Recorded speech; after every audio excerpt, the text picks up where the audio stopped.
out a new perspective of ornaments, that is besides beauty. Now, now coming on the research aim, as the research focuses on ornaments of women in two different epochs of two different cultures. Here, Vyasa's Mahabharat reflects North Indian culture, while Alanko Atikal Salapatikaram presents South Indian culture. So, two different cultures are there. It, along with providing a contrast in the portrayal of feminine ornaments and other details that come up through references, ornaments, and accessories by both writers, Atikal and Vyasa, attempts to assert. The first point is the ornament women are interconnected to husband or lovers, to prove. Second one, these classical writers provide a contrast in the depiction of public and private domain through the portrayal of their ornaments. And the last one is also it tries to bring out a new perspective of ornaments besides beauty, which I would call here bondage through semiotic and sociological approaches. So this is the research aim. And now coming on the next slide, that is literary significance of ornaments. Actually, my aim for including this Bharat Muni's Natya Shastra is to assert the role of ornaments in characterization. Basically, I want to show that ornaments play a very important role in characterization of female characters in a literary work. So, literary significance of ornaments. Now, the first point says that the earliest exponent was Bharat Muni, Natya Shastra, who proposed the significance of adornments in characterization. So, Natya Shastra was written around first to third century BC, and I have included an English translation that I have already mentioned. Bharat Muni's Natya Shastra presents a benevolent description of costumes, cosmetics, and ornaments as an essential requisite in a dramatic representation. He devoted an entire chapter entitled as Costumes to substantiate the role of ornaments and various other adornments. In case of females, categorization of ornaments is based on social, geographical, and economic conditions. According to Bharat Muni, apparels and ornaments should be according to the geographical, social, and economic conditions. He further added that there is a difference between the ornaments of earthly and heavenly beings. He prescribed ornaments for various stratas for various stratas of women, such as pearl and emerald ornaments for Siddha women, rubies for Gandharva women, sapphires for Rakshasa women, etc. etc. He further says that ornaments have been classified in four groups. First, that to be fixed by piercing, avedya; that to be tied up, bandhaniya; that to be worn, paraksepya; and that to be put around, aropya. Avedya includes kundal, that is earrings; bandhaniya consists of girdles and armbands; paraksep involve anklets and clothes, while aropya includes necklaces. He then gave a long list of ornaments for various parts such as Sikhjala, Sikhpasa, Pindi Patra, Chudamani, Makarika, Muktajal, and many more.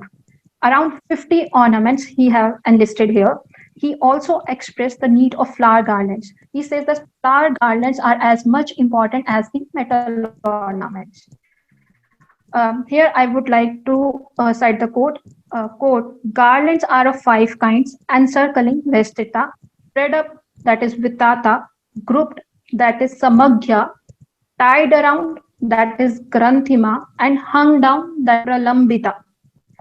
Furthermore, ornaments speak about the psychological or emotional states of female characters, which is related to the husband. He explained the rules of decoration to characterize the women whose husbands are at some distant land and also the who are away from their lovers. So, according to him, damsels are away from their lovers, they refuse to deck themselves with fine ornaments and snap those away in anger. So, basically, ornaments reflect their emotional as well as their psychological conditions, which is related to their husbands, the presence and absence of husbands or lovers. Next, ornaments are a key feature to authenticity. He opines all these elements are necessary to provide an authentic touch to the character. So basically, all these elements provide an authenticity to the female characters. Now, coming on the slide, that is a representation of ornaments in Silappatikaram. Silappatikaram is one of the classical, is the earliest text, I would say, is the earliest epic of Tamil tradition. Now, first and foremost, the title Silappatikaram itself expresses the relevance of ornaments. The title itself is suggestive of the relevance of ornaments or the importance given to ornaments in Tamil literary tradition. As the title suggests, the story of the epic revolves around anklet of Kannagi, which brings the twin turns in her life. It is the earliest epic of Tamil literary tradition, and the five major epics as well have been entitled on ornament. I would like to cite the names of those epics. Silappatikaram of Ilanko Atikal, that refers to anklet. Mani Mekhalai of Sethalai Sathnar, that refers to girdle, gemmed girdle. Then Sivaka Santhamani of Tiruthakkattevar refers to wish fulfilling gem. Valaipati, a known author that refers to bangles, and Kundala Kesi of Nathakuthanar that refers to earrings, implying the significance of ornaments. So here we can imagine that Tamil literature is a woman who is bewitched with these ornamental epics. Now, Silappatikaram is a conjunction of words Silampu, that is anklet, and Atikaram refers to chapter or deepening. Now, that's why some writers, that is English, who who do the English translations, call it the tale of an anklet or the anklet story in their English translations. Now, further relevance of ornaments is presented by two major characters of the epic, that is Madhu and Kannagi. One represents world of dancers while other represents domesticity.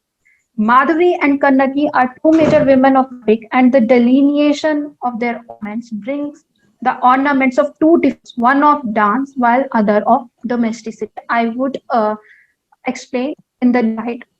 And lastly, but significant, the role of Kan's anklet, which brings a climax as well as a conclusion to the epic. Now, the epic teaches a moral lesson through the anklet, that is an ornament, through the anklet, reflecting its didactic aspect. Here, I would like to cite that quote, "We shall compose a poem with songs to explain these truths. Even kings, if they break the law, have their necks wrung by dharma.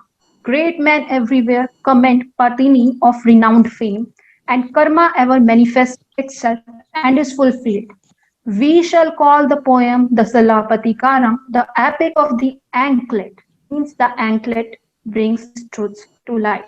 This itself relates the high significance that is given to ornaments through the anklet. Now, coming on the next slide.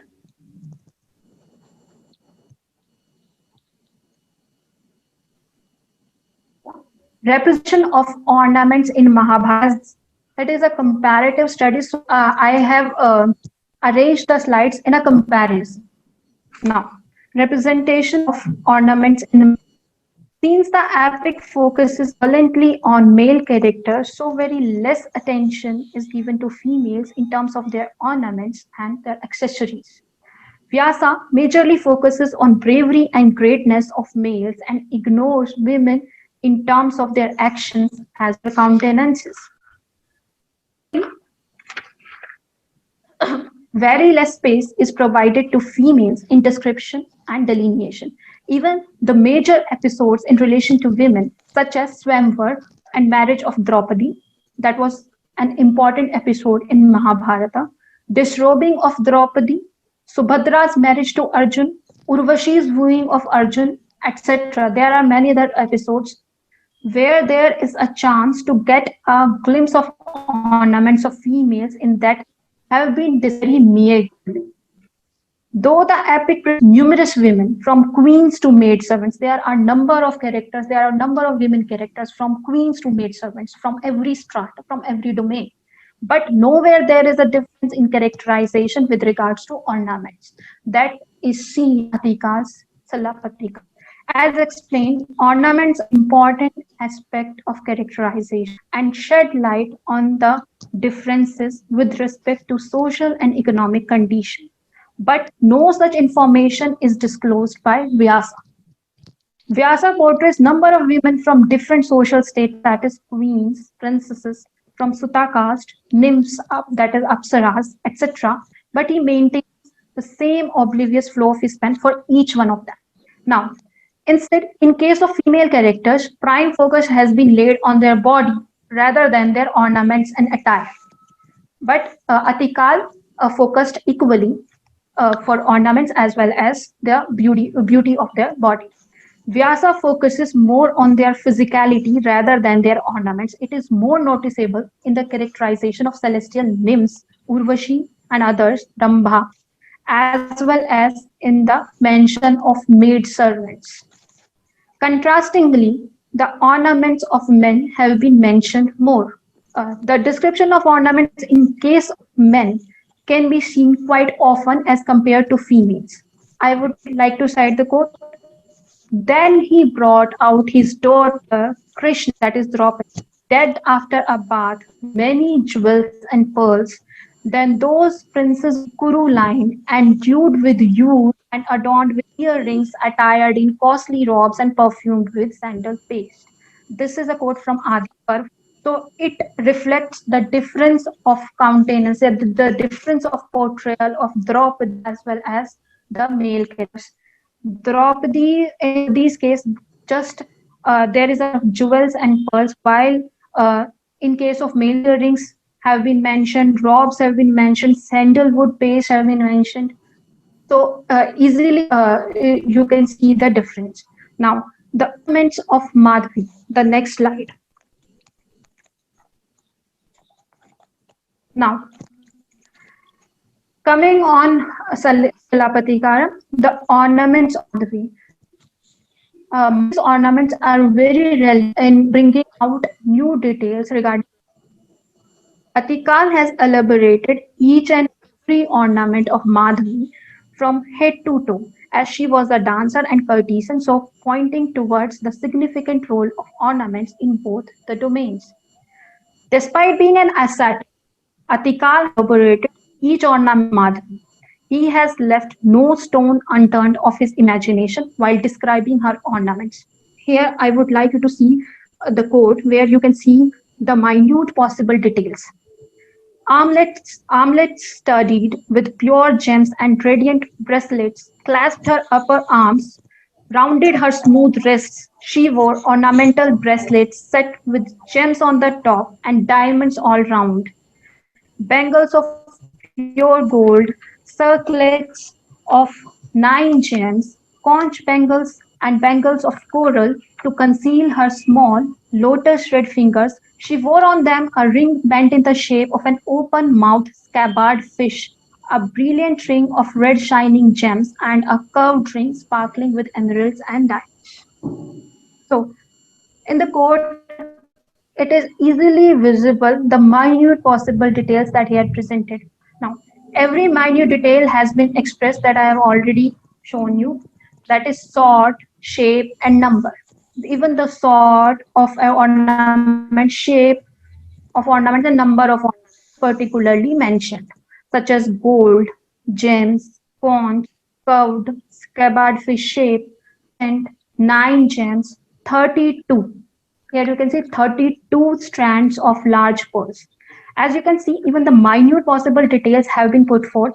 There are furthermore expressions such as gold bangled Madhvi, red coral girdle. Madhvi was charming in a pair of crescent ears and splendid in a closely braided garland, twinkling anklets, plain anklets, strings of tiny bells, and hollow anklets. She decorated her slender waist with a girdle of 32 strands of large pearls.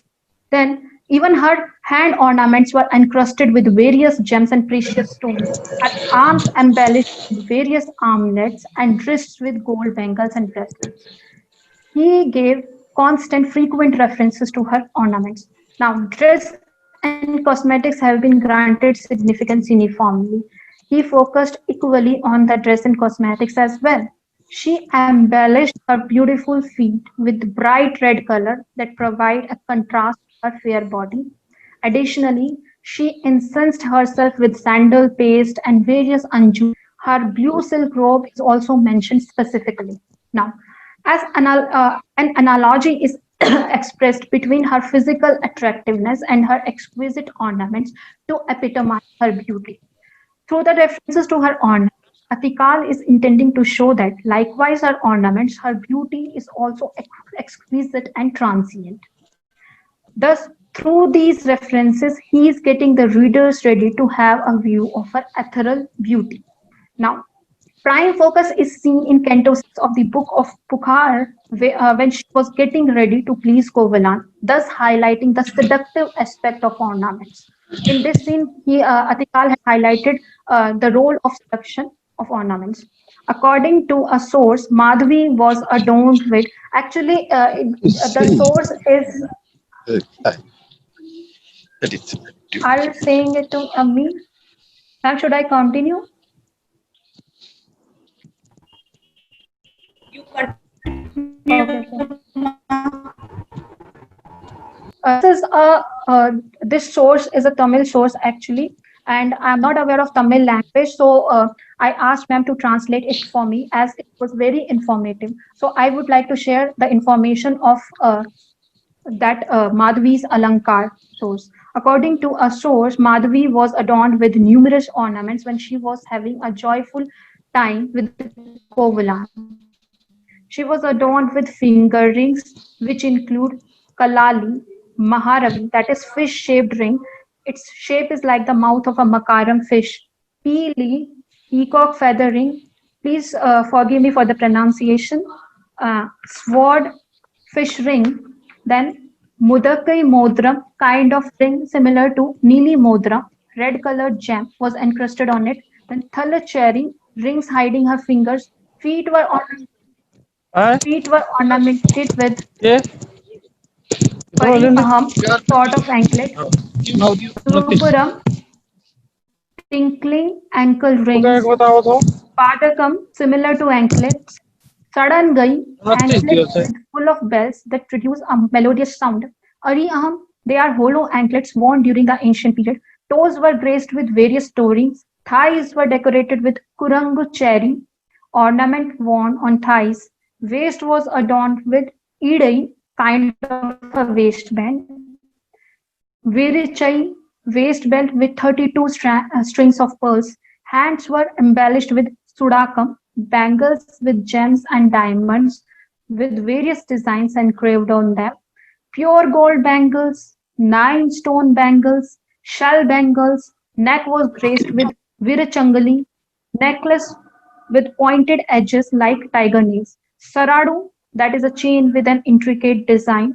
Then Savari, that is a sort of chain. Then Sarapalli, snake-shaped chain with steps made of gold. Then Kandihai, necklace of sacred beads. Then ears were graced with Chandravani, sort of earrings worn to widen the perforation. And hairs were decorated with Valampuri Sangu, worn in hairs. Then Thoyakam, a hanging ornament inserted in the headdress. Then Pulakam, worn on the forehead, similar to Mangtika. She was attired in a blue silk dress, finely designed in a floral pattern. Very minute as well as very elaborate details have been presented of her ornaments. A contrast has been drawn of public and private domain through the ornaments of Madhvi and Kannadi. This one is important. In the portrayal of Madhvi, substantial emphasis is laid on her ornaments. He explains her each ornament, simultaneously emphasizing her beauty, but not such as well as much emphasis is put on in the case of Kannagi's ornaments. It points the context of public and private domain. Kannagi belongs to private domain. She was a wife and thus deserves respect, while Madhavi belongs to public domain, a courtesan and a dancer, thus can be discussed revealingly.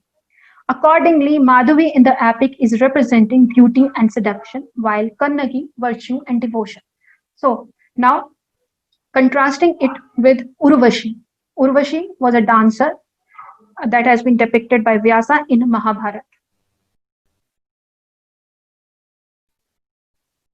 Now, Urvashi was a dancer and celestial nymph, despite not enough consideration has been assigned to her ornaments.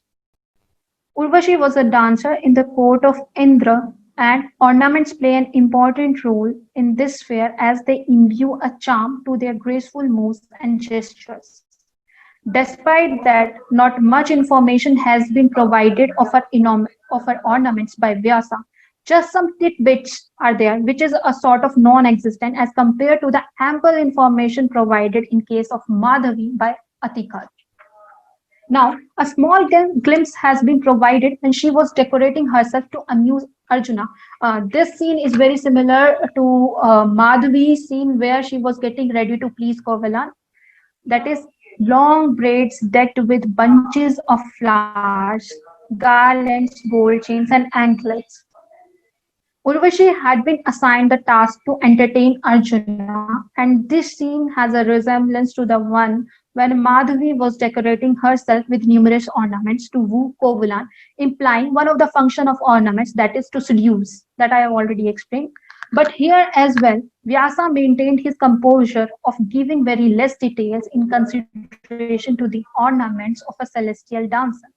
He just mentioned that, quote, she decked herself in charming ornaments and splendid garlands of celestial order, long braids decked with bunches of flowers, bosoms decked with a chain of gold, hips decked with chains of gold, ankles furnished with rows of little bells. Unquote. This is a quote from Vanapar. This description is ample though when compared to other women from domestic sphere such as Subhadra, Draupadi, Gandhari, etc., thereby indicating the distinction of women from public and private domain. Again, the same thing has been emphasized, the difference between public and private domain in consideration to the ornaments of women. Now, rather, primary focus has been assigned to her bodily features such as high and round hips, loins of faultless shape, etc. Vyasa chose to write more of the bodily features such as high hips, motions of her eyebrows, tapering bosoms, flat soles, straight toes, beautiful eyes, etc., rather than her ornaments, which is completely opposite to the portrayal presented by Atikar, who gave even the minimal details of Madhavi's ornaments in harmony with her bodily aspects.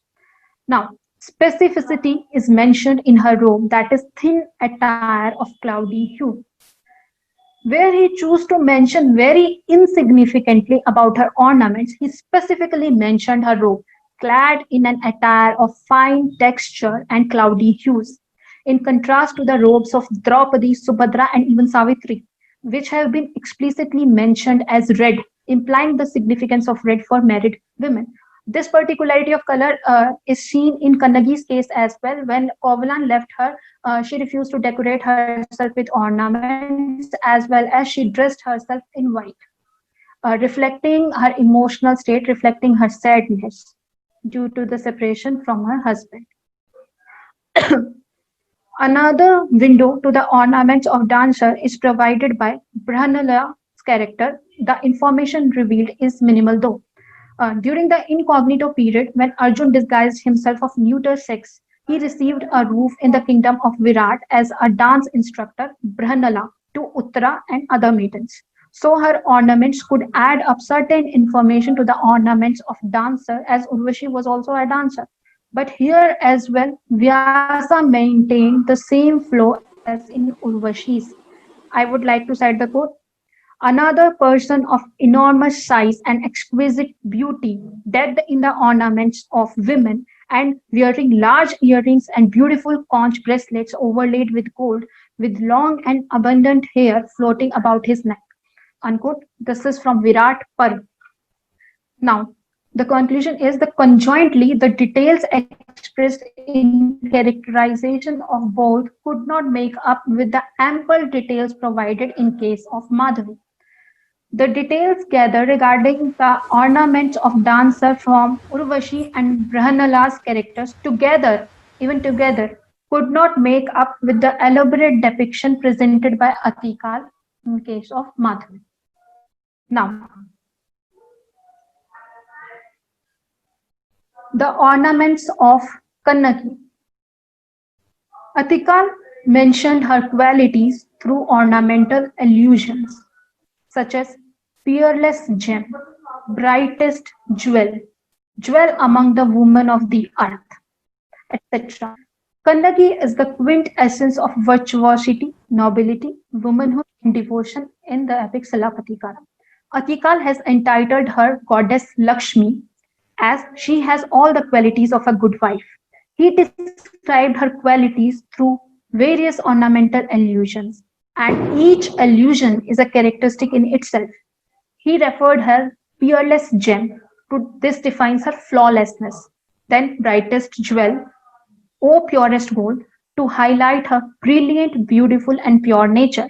He also compared her to pearl, emerald, and right spiraled shell. He called her as jewel of a wife, that jewel among the daughters of the earth, jewel among the women of the earth.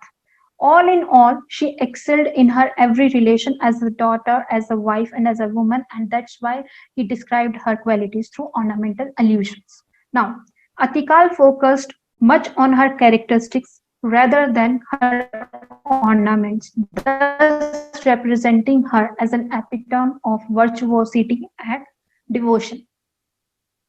Uh, the extract, I would like to cite the extract here. You are pure gold, a pearl from the right spiral shell, fragrance beyond praise, choice sugarcane, honey, a picture beyond my reach, life-giving nectar itself. I swear you are an emerald, not mined from the hills, nectar not cast up from the ocean, a melody not plucked from any lute. Uh, Actually, Kovalan praises her on their wedding night. Kovalan praises Kannaki on their wedding night, but he praised her qualities. He has not discussed anything about the ornaments. Now, Atikar described her ornaments in fractions, and not ample details have been shared as she belonged to domestic domain, that is, wife. Atikar described her appearance in fractions. He devoted the entire canto to describe Kannaki and Kovlan, but gave very less information regarding her ornaments.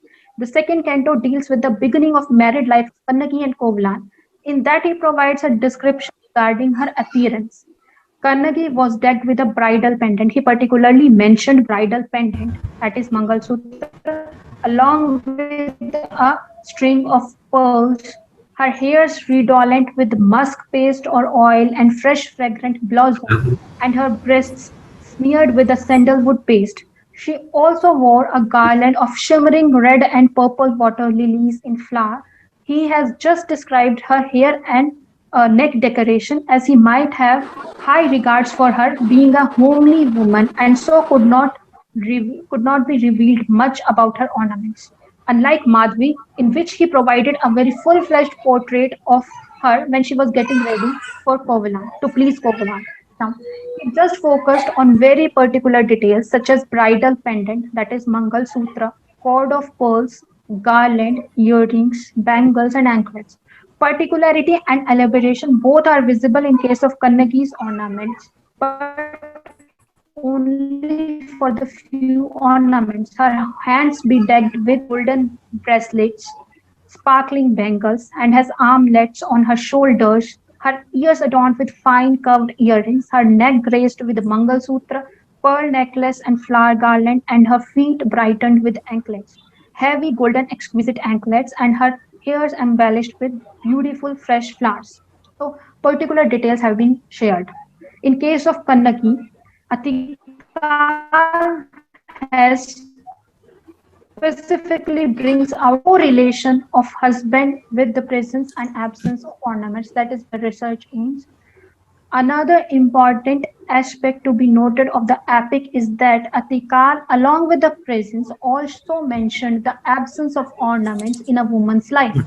When Kannaki was shattered due to separation from her husband Kovlan, she abandoned all her ornaments. And I would like to see that quote, which very clearly illustrates the above fact.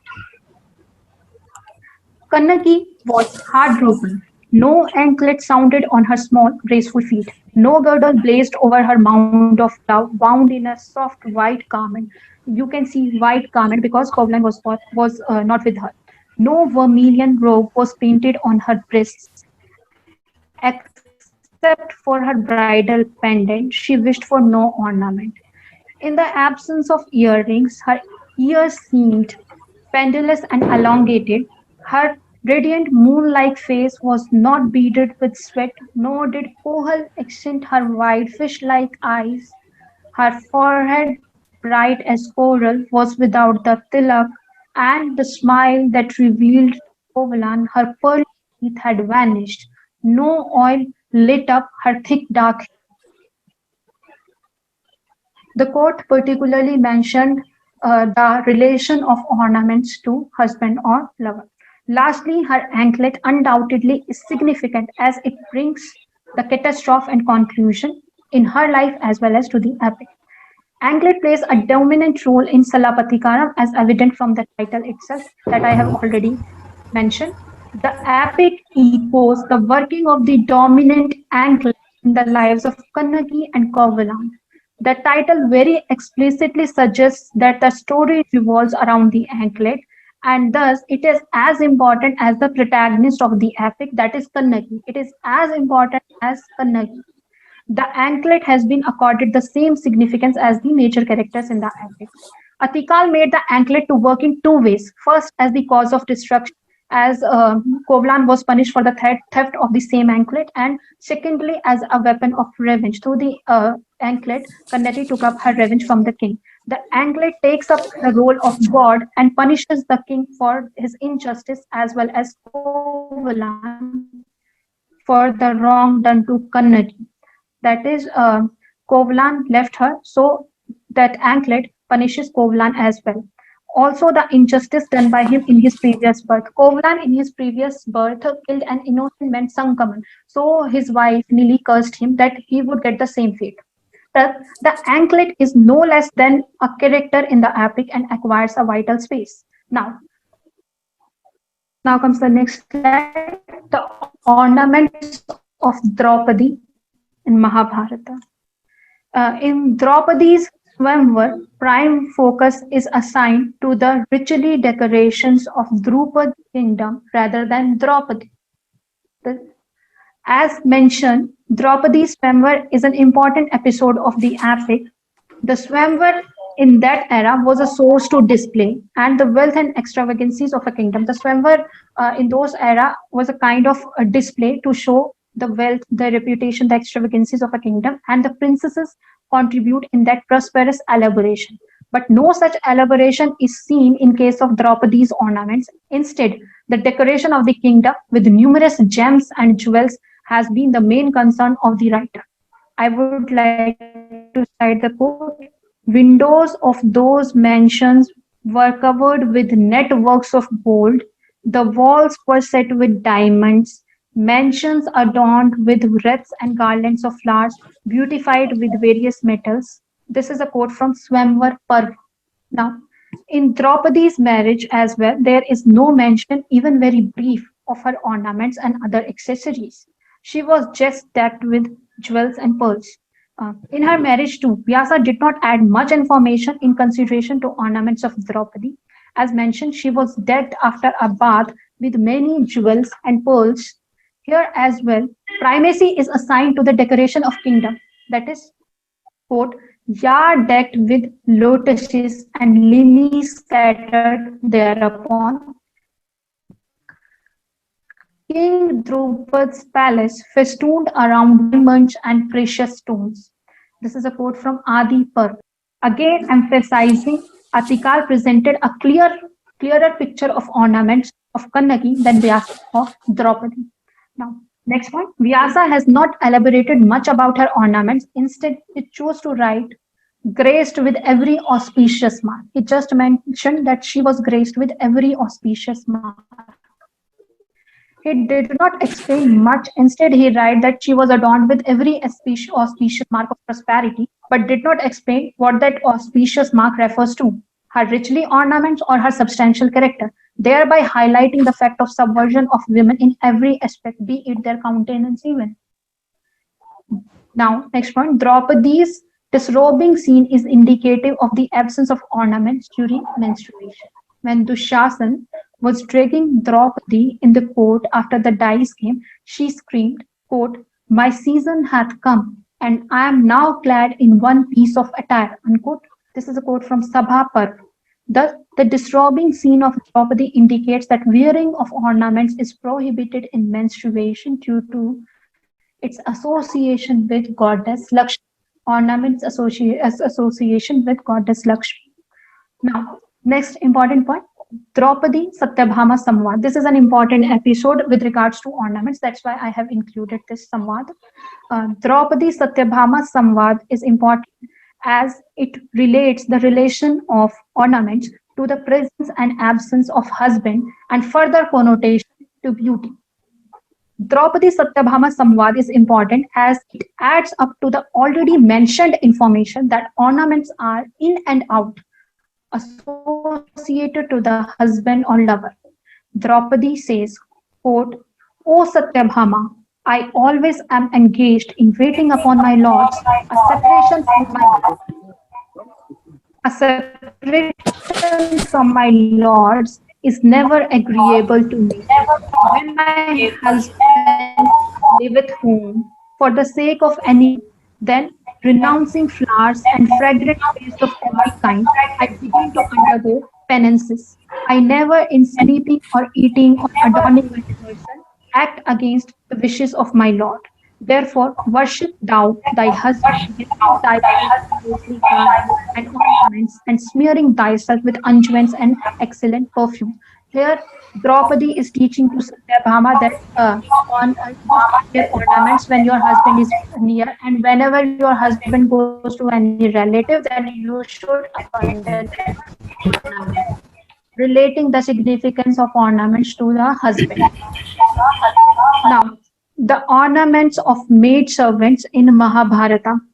Next slide.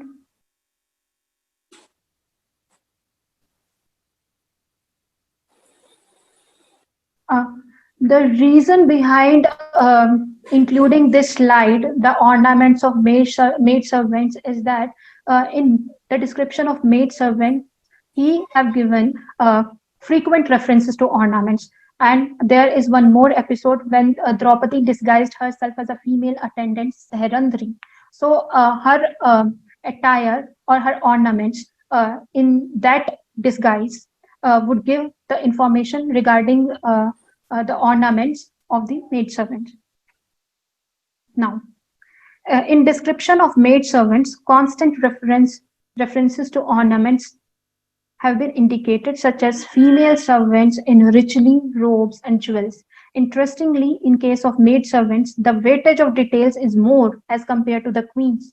Quote, "The illustrious son of Kunti had 100,000 well-dressed serving maids with bracelets on arms and golden ornaments on necks, and decked with costly garlands and wreaths and gold in profusion, and sprinkled with sandal paste and adorned with jewels and gold. They were all skilled in singing and dancing." You can see the details in the description of a maid and the queen. This is a quote from Vanapar. Likewise, there are frequent references. Similar references you can see quite often in Mahabharata. In Draupadi and Subhadra's marriage, the maid servants presented as dowries and gifts have been discussed, much in contrast to Draupadi and Subhadra. In that era, maid servants were a part of dowries and gifts, and if the maid servants were adorned with gems and jewels, then that was considered a mark of prosperity. In Subhadra's marriage, Krishna, quote, "gave unto them 1,000 damsels well skilled in assisting at bathing and at drinking, young in years and virgins, all before their first season, well attired and of excellent complexion, each wearing 100 pieces of gold around her neck, of skins perfectly polished, decked with every ornament. And as dowry," unquote, this is a quote from Adipa. as dowry, while in Draupadi's marriage, Krishna gave a quote them female servants by thousands, brought from various countries and endued with beauty, youth, and accomplishments, and decked with every ornament, unquote, Adipar, as gifts. So maid servants were presented as dowries and gifts, and that too adorned with various jewels and ornaments. In case of maid servants, their ornaments and virginity have been mentioned quite often. Employing and receiving maid servants graced with virginity and adorned in ornaments were a mark of prestige and esteem in those days, as seen from the quote that I have just cited. Interestingly, when Draupadi disguised as Sairandri, a female attendant, Vyasa kept the same flow of description as for Draupadi, Queen Draupadi, pointing towards the contrast of public and private domain. During the incognito period, Draupadi disguised herself as a maid attendant, Sairandri. That time as well, Vyasa did not contribute much to the details as compared to the portrayal of other maid servants. He explicitly detailed about the ornaments of maid servants, but when Draupadi disguised herself as a male maid attendant, then he kept the same flow of his pen, that is, that negligible description of her ornaments. I would like to cite the quote. Binding her black, soft, fine, long, and faultless tresses with crisped ends into a knotted braid, Draupadi of black eyes wore a single piece of a black and dirty though costly cloth. This is a quote from Virat Par. In case of Sairandri, there is just a mention of her braided hairs and her black, though dusty dress. Here as well, the color of robe is particularized, implying the relevance of colors regarding robes of women, that is, white for celestials or for those women whose husbands are away, or red for married women, while black for female attendants. The particularity of colors for the description of ornaments and costumes for females. Now, Now, coming on the semiotic perspective of ornaments. This is the contemporary perspective of ornaments that uh, in the third point of the research aim, I have discussed that I want to basically I want to project ornaments as a form of bondage rather than beauty. So this semiotic perspective would contribute to that point. The semiotic perspective of ornaments. Traditionally, ornaments are a signification of beauty, but besides this conventional idea of beauty, can there be some other signification? Question mark. Traditionally, it has been considered that ornaments are an important part of woman's dressing. The beauty of a woman is incomplete without the embellishment of ornaments. Ornaments provide a charm, or in other words, intensify the beauty of women. With the word ornaments, the first idea that hits mind is beauty, while there are some that are affixed with traditional ideas related to husband. The example is Mangal Sutra. But here the question crops up that can there be some other perspective that is hidden behind these ideas regarding feminine ornaments? Next point. Shringar is a conventional idea that is affixed with ornaments and is still prevalent. That is still prevalent. A woman decorated in Sola Shringar is considered auspicious, but this signification of auspiciousness gets lost in a case of a widow. Sola Shringar refers to the 16 embellishments of a bride. They are bridal attire, hair decoration with ornaments and flowers, Mang Tika, that is ornament worn on forehead, Bindi, mark on forehead, Sindoor or vermilion, then Kajal or collyrium, then nose ring, then earrings, then neck ornaments, then armlets, then mehendi or henna, then bangles and bracelets, then finger rings, then girdle, then anklets and toe rings, and finally perfumes or fragrances. These are the 16 embellishments or the Sola Shringar. They are symbolic of auspiciousness and wealth due to its association with the word Shri that refers to goddess Lakshmi. But has anyone ever noticed the fact that the symbol of auspiciousness is affixed only to a married woman? A widow is not supposed to wear ornaments and is referred as apshaguni, that is jinx, unfortunate. It points out the symbol of auspiciousness is not the bride, who is designated as goddess Lakshmi, but those 16 adornments or ornaments that she carries with her. Next point. Additionally, the idea of Sola Shringar is completely associated with husband, implying the signification in favor of males, symbolizing the patriarchal ideology. There is one more reason why Sola Shringar is considered at most significant for a married woman. That is its association with husband. Owed to its association with the word Shri, it is believed that a bride would bring good fortune for her husband if she is decked up in 16 or adornments or ornaments. So if that is the case, then likewise a bride, a groom also should be decked in Sola Shringar so that he too would bring the same good fortune for the girl. But it does not happen as these beliefs are meant only for the girls. These beliefs are meant only for the girls, not the boys. A boy does not wear these Sola Shringar, a boy does not wear Mangal Sutra, a boy does not wear this Mang Tika or this Sindoor. Another more particular example is Mangal Sutra. Mangal Sutra is meant only for women, which is further connotative of a kind of a stamp of husband to which only women have been entitled. Mangal Sutra. Preeti Yes, hello ma'am. प्रीति थोड़ा सा कंसल्टेट करो Okay, ma'am. It will take just 5 minutes, ma'am. Mangal Sutra is a black beaded chain with a gold or yellow pendant in the center, or simply a gold chain or a yellow thread. It is significant ornament of a married woman. Conventionally, Mangal Sutra is symbolic of marriage and husband. A married woman is supposed to wear it till her husband is alive. It is believed that the black beads in the chain help to ward off evil spirits and energies from the husband, while the gold, due to its everlasting characteristic, is for the longevity of the husband. In and all, it is worn for the welfare of the husband. It is considered a bad omen for the husband if it gets broken. This implies that it is solely associated with the husband and it has nothing to do with the lady who wears it. It is like a metonymy of husband. Now, the sociological perspective of ornaments. Ornaments are a product of both material and non-material culture. This material culture influences the life of people by its linkage to non-material culture. Material culture deals with concrete things that have a physical existence. Material culture rules the lives of people by combining with non-material culture, that is, ideas, beliefs.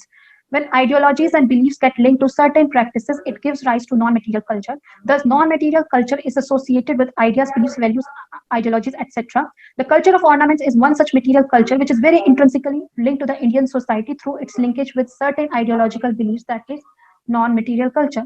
Now, next important aspect is Louis Althusser's ideological state apparatus, which substantiates the above fact that it is a kind of bondage. And religious, family, communication, and cultural ideological state apparatuses contribute in this regard. Althusser discusses two apparatuses through which the state operates, that is, repressive state apparatus and ideological state apparatus. Both these apparatuses equally participate for the smooth functioning of the state.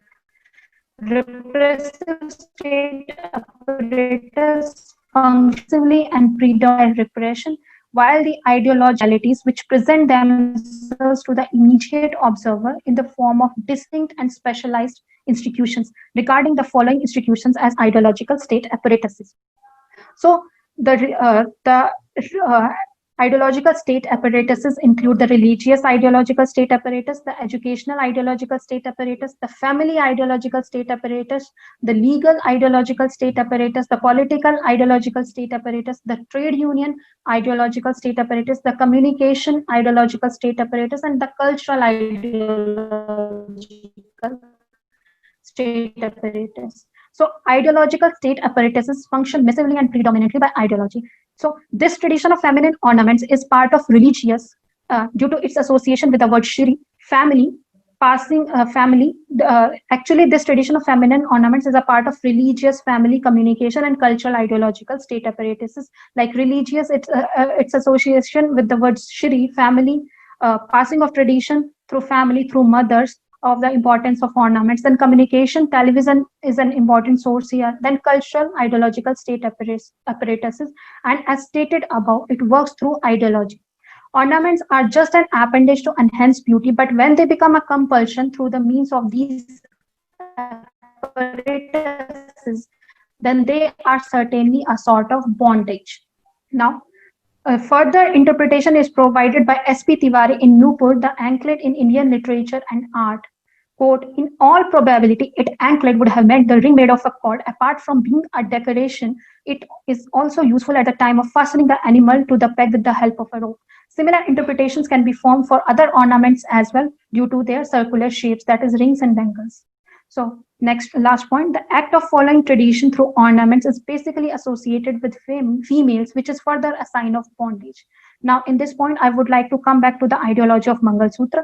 The tradition of Mangal Sutra in this dimension provides a completely different definition of the relation between husband and wife.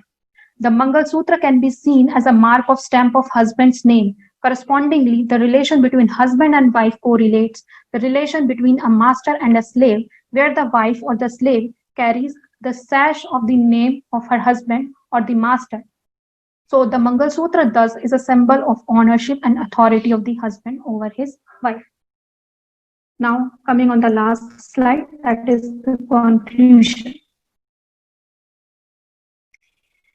So I have concluded Atikar and Vya both belong to ascetic world, yet all has presented an elaborate picture of ornaments, while Vya's depiction is very negligible. Second point, the depiction of ornaments is relevant in characterization, but more than that, it is indicative of the writer's notion of public and private domains. Third point, also it substantiates the fact that feminine ornaments are associated with husband that I have already explained.